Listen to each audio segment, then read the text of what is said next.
안녕하세요. 박열 원장입니다. 오늘은 교정용 나사 미니스크류에 대한 말씀을 드리겠습니다. 여러분, 미니스크류라고 들어보셨나요? 네, 주위에서 교정하시는 분들 보면 잇몸에 작은 나사를 심고 교정을 하는 경우가 있을 텐데요. 이것이 바로 교정용 나사 미니스크류가 되겠습니다. 미니스크류 중에서도 오늘 말씀드릴 내용은 미니스크류를 교정 과정에서 어느 시점에 심고 또 어느 시점에서 미니스크류를 제거하는지에 대한 내용을 말씀드릴 텐데요. 먼저 미니스크류를 많이 사용하는 경우는 돌출입 발치 교정이 되겠습니다. 돌출입 증상이 있으면 치아가 저렇게 나오게 되고 따라서 입도 나오게 돼서 화난 듯이 보이고 또 입도 자연스럽게 다물지 못하는 등 그러한 불편함들이 많이 있습니다. 그래서 교정들을 많이 하시게 되는데요. 작은 어금니 4개를 위아래로 발치하고 그 뒷부분 잇몸에 미니스크류를 심은 다음에 이것을 기둥 삼아서 앞니를 뒤로 당기게 됩니다. 그렇게 되면 앞니가 후방으로 이동하면서 입도 자연스럽게 다물어지고 또 입매도 이뻐지게 되는 그런 원리가 되겠습니다. 우리가 여행할 때 여행용 가방을 싸게 되는데 그때를 생각해 보시면 이해가 되실 것입니다. 여행용 가방을 쌀 때 짐을 너무 많이 넣게 되면 지퍼를 닫을 때 잘 닫히지가 않습니다. 힘을 줘야 닫히게 되고 닫혀도 그 부분이 볼록하게 나와서 보기가 아주 좋지가 않은데요. 그럴 때 우리가 어떻게 합니까? 네, 짐을 몇 개 빼고 그 다음에 지퍼를 닫게 되면 지퍼가 힘들이지 않고 닫히게 되고 가방 모양도 편안하게 보입니다. 돌출입일 때도 이와 마찬가지 원리로 작은 어금니 4개를 발치를 하고 교정을 하게 되면 인매가 이뻐지고 자연스럽게 되는 그런 원리가 되겠습니다. 이해되시죠? 자, 그렇다면 이러한 교정용 나사 미니스크류는 교정 과정에서 어느 시점에 심게 되는지 궁금해들 하십니다. 교정을 시작할 때 바로 심을까요? 네, 그렇지는 않습니다. 돌출입에서 발치 교정을 하게 되면 발치한 공간으로 앞니들이 일단 고르게 됩니다. 이것이 6개월 걸리는 경우도 있고요.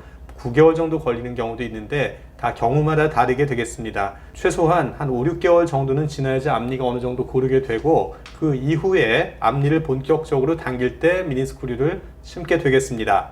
그러니까 빠르면 6개월, 좀 늦으면 9개월이나 1년 정도 지나서부터 미니스크류를 심게 되는 경우도 많이 있겠습니다.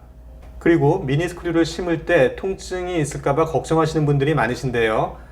마취를 하기 때문에 마취할 때 따끔한 통증은 있습니다. 하지만 마취를 하고 나서는 미니스크류를 심을 때는 통증은 없습니다. 그리고 마취가 풀리면서 약간의 통증이 있을 수 있는데 마취가 풀리기 전에 진통제를 드리거나 처방을 해드립니다. 좀 더 아픈 분들은 몇 시간 지난 다음에 진통제를 한번 더 드시면 통증은 거의 없겠습니다. 자, 그리고 이런 미니스크류는 그럼 언제 제거하게 되는 것인가요? 교정이 끝난 다음에 제거하나요? 아니면 교정 끝나고도 심어둬야 됩니까? 이렇게 물어보시는 분들도 계신데요. 네, 미니스크류는 공간이 다 닫히고 나면 제거하게 됩니다. 때로는 의사의 판단 하에 공간이 다 닫히기 전에 제거하는 경우도 있겠습니다. 그래서 평균적으로 미니스크류가 심어져 있는 기간은 1년 안팎이 되겠습니다. 자, 마지막으로 미니스크류를 제거하고 나면 그 자리에 미니스크류 뺀 구멍이 생깁니다. 이 구멍에 음식물이 들어가지 않을까, 또 그대로 이 구멍이 남아있을까 이런 걱정 때문에 물어보시는데요. 이 구멍은 3일이나 4일 정도가 지나면 바로 깨끗하게 아물게 됩니다. 그래서 그 동안은 저기 음식물이 들어가거나 그런 건 신경 안 쓰셔도 되고요. 보통 양치하거나 식사한 다음에 가볍게 가글을 한두 번 해주시면 되겠습니다. 그래서 며칠 지나고 나면 사진처럼 깨끗이 아물게 되겠습니다. 그런데 간혹 저 부위에 손을 여러 번 갖다 대는 분들이 있는데 그렇게 되면 염증이 있을 수 있기 때문에 그 부분은 유의해 주시기 바라겠습니다.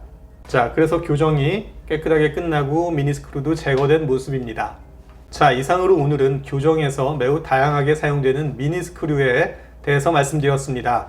심는 시기에 대해서 말씀드렸고 또 제거하는 시기, 그리고 제거한 다음에 그 자리가 아무는 과정에 대해서도 설명을 드렸습니다. 그리고 교정에서 미니스크류가 어떤 용도로 사용되는지는 제가 영상을 올린 것이 있으니까 한번 방문하셔서 살펴보시면 도움이 되실 것입니다. 영상은 아래 더보기란에 링크해 두었으니까 참고해 보시기 바라겠습니다. 자, 영상 보시는 분들 중에도 미니스크류를 사용하시는 분들 계실 거고 또 앞으로도 사용하실 분들도 계실 것입니다. 그분들께 특히 영상이 도움이 되셨으면 좋겠고요. 도움이 되셨다면 박열 원장의 치아교정TV 구독 신청도 꼭 해주시고요. 좋아요와 알람 설정도 부탁을 드리겠습니다. 자, 그럼 저는 다음 영상에서 다시 뵙겠습니다. 여러분 감사합니다.